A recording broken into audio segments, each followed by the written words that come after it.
Hello students, कैसे हो आप सब। आज हम पढ़ने वाले हैं chapter number 10, that is your work and energy. So in the previous few chapters हमने बात करी थी मोशन के बारे में, ग्रेविटेशन के बारे में। ठीक है, तो आज हम पढ़ेंगे अनदर कॉन्सेप्ट आता है हमारे पास जिसको हमें समझने की ज़रूरत है, that to interpret many natural phenomena is work. So closely related to work क्या क्या चीज़ें होती हैं जो वर्क से रिलेटेड है, that is energy and power. So in this chapter we will study these concepts. तो all living beings need food. हमें पता है हमारी जो बॉडी है वो हम कैसे उसको वर्क करते हैं, उसको कैसे मूव करते हैं, वो कैसे होता है। हमारी बॉडी को एनर्जी की ज़रूरत होती है।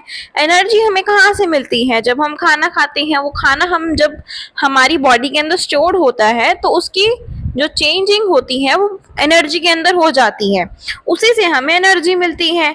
So living beings have to perform several basic activities to survive.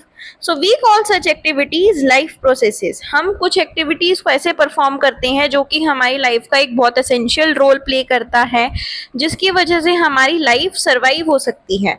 सो उसको हम बेसिकली लाइफ प्रोसेसेस का एक हिस्सा मानते हैं। The energy for these processes comes from food.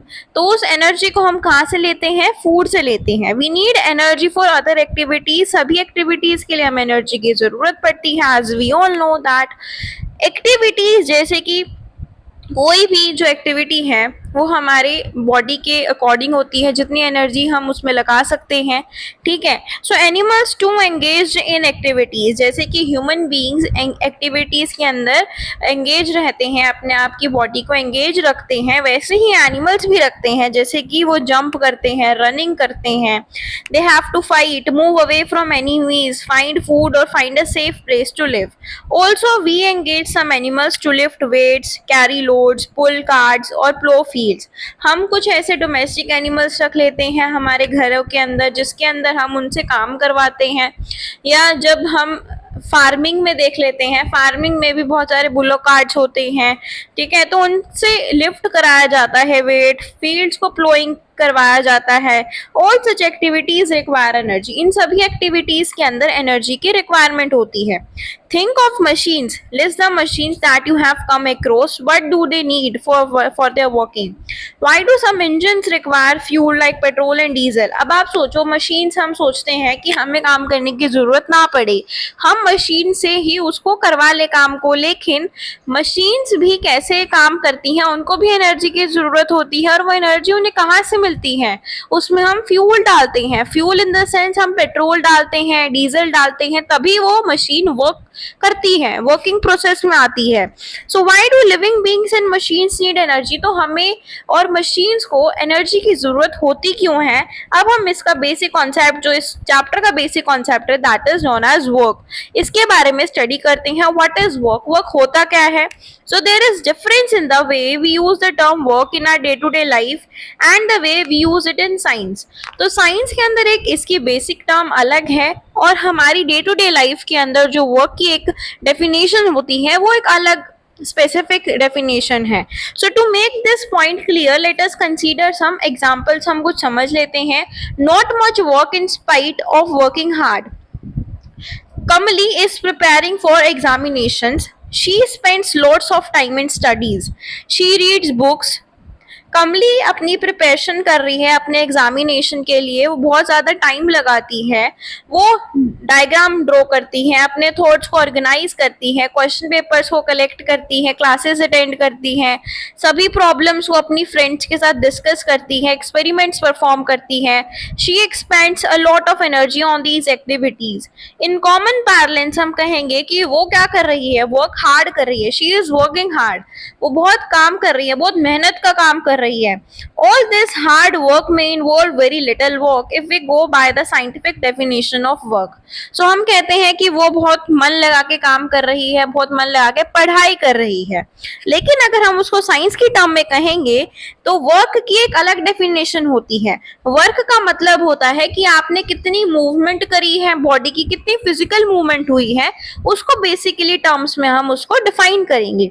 So you are working hard to push a huge rock. अब बहुत बड़ी बड़ी रॉक है आपके सामने, आपको उसको पुश करना है, धक्का लगाना है, तो आपको बहुत ज्यादा जोर लगाना पड़ेगा, आपकी एनर्जी यूटिलाइज होगी उस चीज के अंदर, तो आपकी बॉडी मूव करेगी, फिजिकल मूवमेंट होगा, तो उसमें हम देखेंगे कि आपने कितना वर्क किया है, कितना वर्कलोड आया है आपके ऊपर.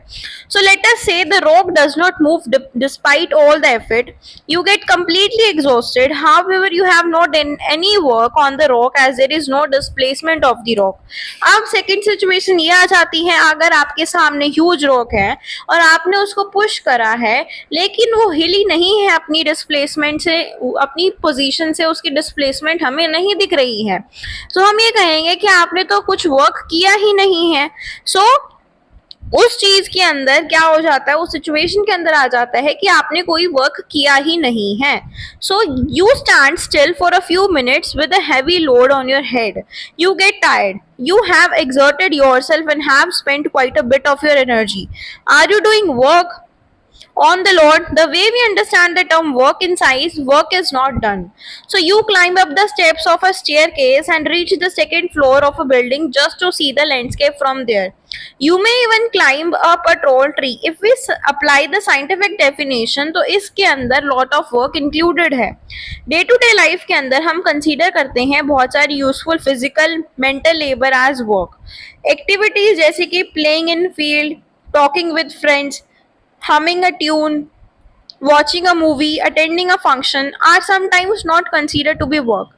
लेकिन what constitutes work depends on the way we define it. ये उसके ऊपर define, उसकी डेफिनेशन हम कैसे डिफाइन कर रहे हैं उसके ऊपर डिपेंड करता है. We use and define the term work differently in science. हम साइंस के अंदर उसको अलग भाषा में अलग तरीके से डिफाइन करते हैं. And to understand this let us do the following activities. कुछ एक्टिविटीज हैं हम परफॉर्म करेंगे. So we have discussed in the above paragraphs number of activities जो भी हम नॉर्मली कंसीडर करते हैं वर्क के regarding in our day to day life. For each of these activities, इन सभी एक्टिविटीज के लिए ask the following questions and answer them. What is the work being done on, work किसके ऊपर हो रहा है. What is happening to the object, object पे हुआ क्या है अगर उसके ऊपर वर्क अप्लाई हुआ है. Who, what is doing the work, work कर कौन रहा है, काम कर कौन रहा है. अब साइंटिफिक कॉन्सेप्शन अगर हम वर्क का देखें तो क्या कहता है. To understand the way we view work and define work from the point of view of science, let us consider some situations. अब इसके अंदर भी हम एक situations लेके चलते हैं. Push a pebble lying on a surface. आपने उसको push किया जो कि surface पे पड़ा हुआ एक pebble था. Pebble means पत्थर. The pebble moves through a distance. वो कुछ हद तक एक distance उसने cover किया है. You exerted a force on the pebble and the pebble got displaced. In this situation work हुआ है. हमने देखा कि जो पत्थर है वो एक पोजीशन से दूसरे पोजीशन पे मूव कर गया है, डिस्प्लेस हो गया है. So we can say that कि उसमें वर्क डन हुआ है उस सिचुएशन के अंदर. एक गर्ल है, उसने ट्रॉली को पुल किया है, ट्रॉली मूव करती है थ्रू अ डिस्टेंस, तो गर्ल ने एक्सर्ट किया फोर्स ट्रॉली के ऊपर और वो डिस्प्लेसमेंट शो हो रही है, तो हम कहेंगे कि वर्क हुआ है. Lift a book through a height, to do this you must apply a force. तो बुक राइज हो जाएगी और उसमें भी फोर्स अप्लाई हुआ है, बुक की डिस्प्लेसमेंट हुई है, वर्क होगा. A closer look at the above situations की इसमें दो कंडीशंस हम सेटिस्फाइड हो रहे हैं work to be done. That is first one is a force should be act on an object, means उसमें फोर्स अप्लाई होगा. Second, an object must be displaced, कि ऑब्जेक्ट जो है वो डिस्प्लेसमेंट शो करेगा ही करेगा. अगर नहीं करेगा डिस्प्लेसमेंट शो तो वर्क डन नहीं कह सकते हम उसमें. ठीक है. If any of the above situations या कंडीशंस उसके अंदर एग्जिस्ट नहीं करते ही तो वर्क नहीं कहा जाएगा कि उसमें अप्लाई हो रहा है. This is the way we view work in science. तो इसी वे में इस डेफिनेशन को हम समझते हैं कि अब हम कह सकते हैं कि वर्क की क्या डेफिनेशन है in science. Particularly a bullock is pulling a cart, एक बुलॉक है वो कार्ट को पुल कर रहा है. The cart moves, there is force on the cart and cart move कर रहा है. So do you think that work is done in this situation? Yes. Activity है, think of some situations from your daily life involving work. उनको list करना है, discuss करना है अपनी फ्रेंड्स के साथ.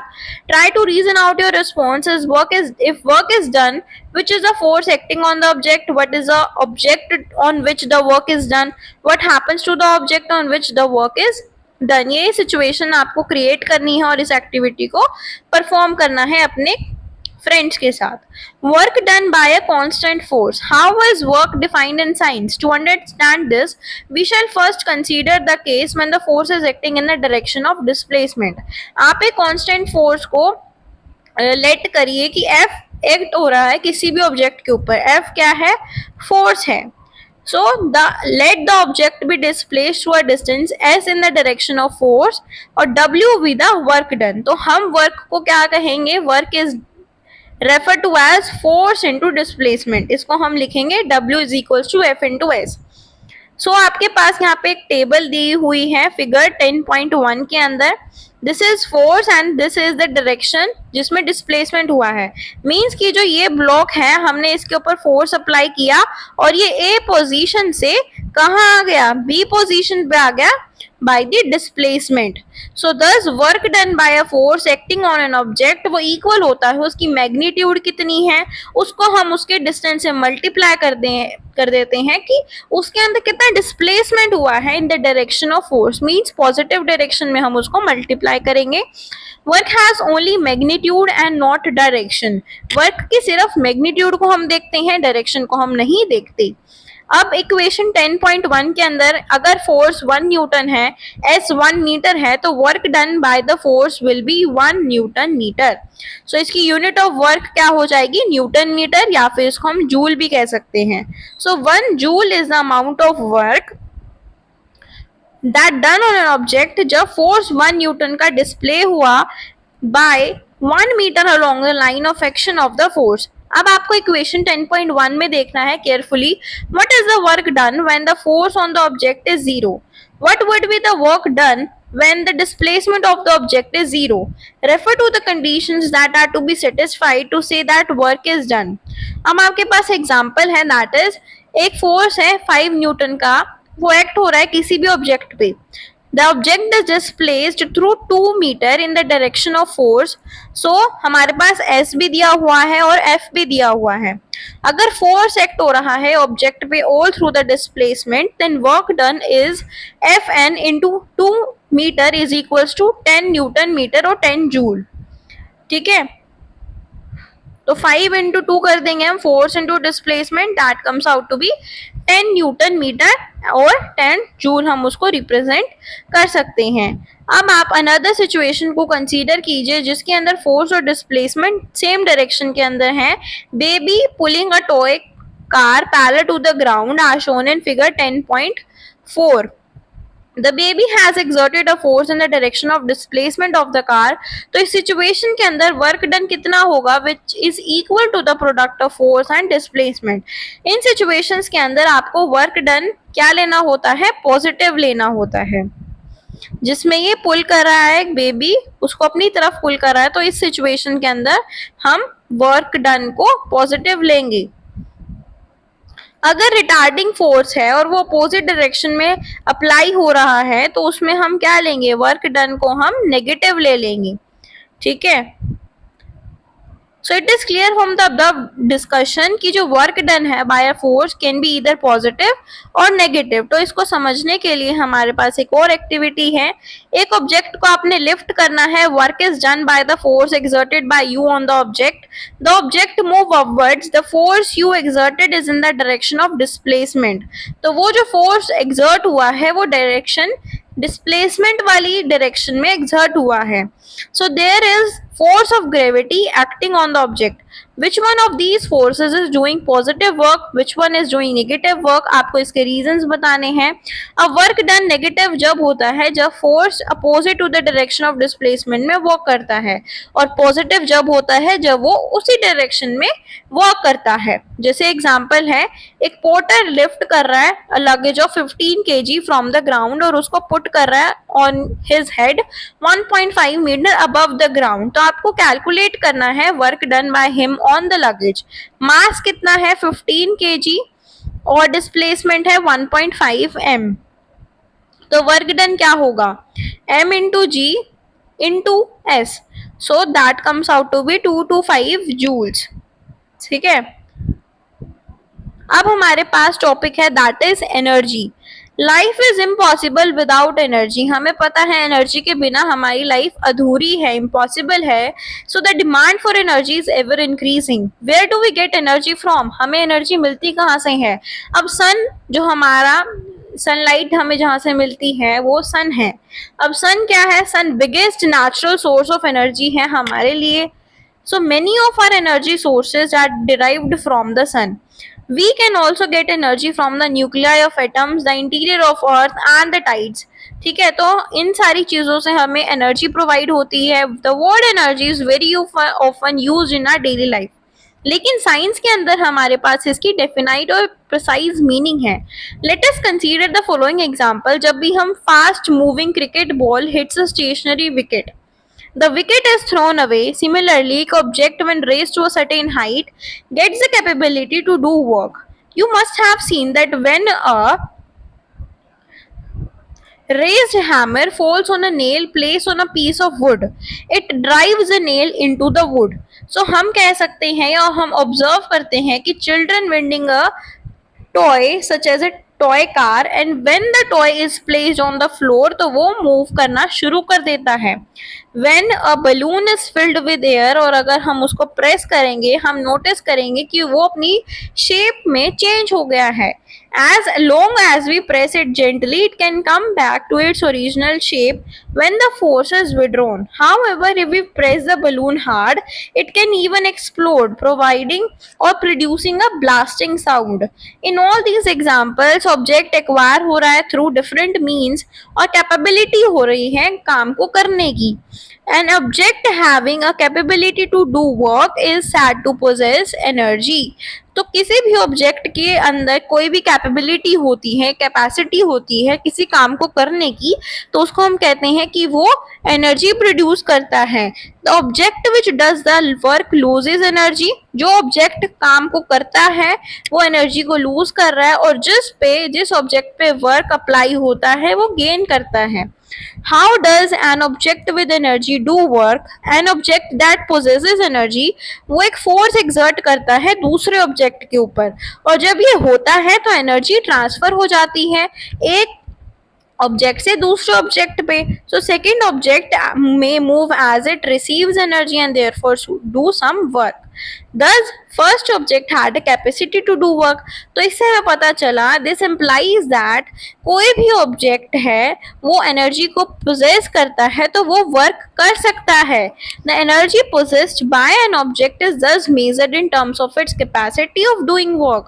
तो यूनिट ऑफ एनर्जी क्या कहती है कि unit of energy is therefore the same as that of work. Energy की यूनिट भी वर्क की यूनिट की जैसी ही होगी, उसकी सेम होगी. तो वर्क को हम जूल्स में लेते हैं और वैसे ही हम एनर्जी को भी जूल्स में मेजर करेंगे. 1 joule is the energy required to do 1 joule of work. Sometimes larger unit की एनर्जी रिक्वायर हो जाती है तो उसको हम किलो जूल्स में यूज करते हैं. उसको किलो जूल्स को हम मेजर कर सकते हैं 1000 जूल्स के अंदर. ठीक है, अब हमारे पास है फॉर्म्स ऑफ एनर्जी. हमें पता है डिफरेंट टाइप्स की एनर्जी हम देखते हैं. So luckily the world we live in provides energy in many different forms. So बहुत सारे वेरियस फॉर्म्स की एनर्जी हम देखते हैं. Mechanical energy, heat energy, chemical energy, electrical and light energy. तो इनको हम आगे डिफाइन करेंगे, डिस्कस करेंगे one by one thoroughly. So stay tuned for the next video, and if you like my videos please do like, share and subscribe to my YouTube channel for more such related videos. Thank you.